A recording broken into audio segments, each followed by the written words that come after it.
Comment réaliser une peinture murale? Niveau de difficulté, un marteau.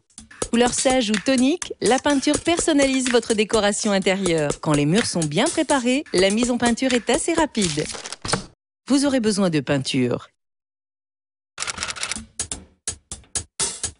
Munissez-vous d'une bâche plastique, d'adhésifs de masquage, d'un bac à peinture, d'une grille d'essorage, d'un mélangeur à peinture, d'une brosse à rechampir, d'un rouleau et d'un manche télescopique. Prévoyez des gants ménagers et une combinaison de protection. Soignez la préparation. Décollez un ancien papier peint, lessivez une peinture encrassée, rebouchez les éventuels trous et fissures, appliquez une sous-couche si le support est poreux, autant de préparations qui conditionnent la qualité du résultat. Si vous souhaitez repeindre toute la pièce, commencez par le plafond. Bien protéger le sol avec une bâche plastique maintenue par du ruban adhésif sur toute la périphérie de la pièce. Pensez à retirer aussi les caches des prises électriques et interrupteurs après avoir coupé l'alimentation électrique.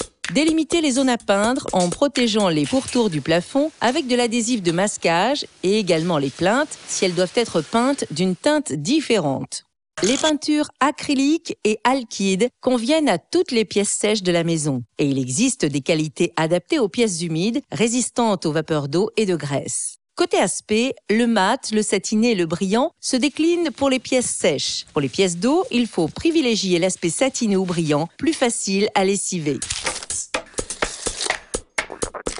Mélangez la peinture dans son pot en brassant quelques instants avec le mélangeur jusqu'à obtenir un mélange homogène. Versez ensuite dans le bac et placez la grille d'essorage sur les côtés. Laissez reposer. La brosse à rechampir est l'outil idéal pour les zones délicates comme le long des bords du plafond, dans l'angle des murs, le long des plinthes ou le tour des prises et interrupteurs.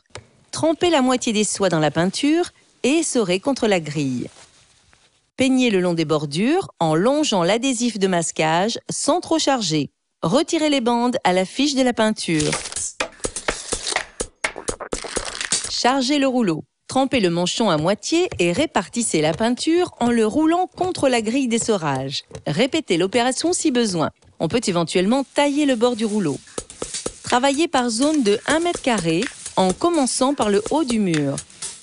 Appliquez en passe croisée, d'abord à la verticale, puis à l'horizontale, et dans un troisième temps, repassez le rouleau à la verticale pour rendre le tout plus homogène.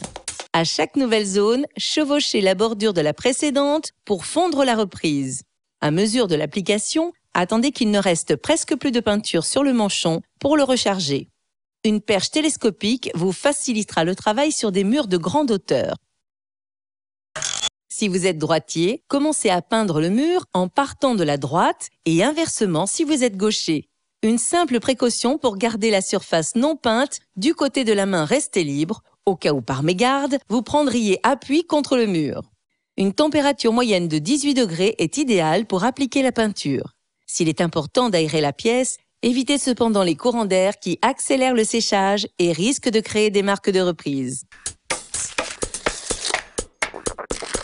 Si une seconde couche est nécessaire, recommencez les opérations à l'identique, mais attendez au moins 12 heures avant d'appliquer la couche suivante. Retirez l'adhésif de masquage tant que la peinture est encore fraîche pour éviter de l'écailler et n'oubliez pas de remonter vos prises et interrupteurs.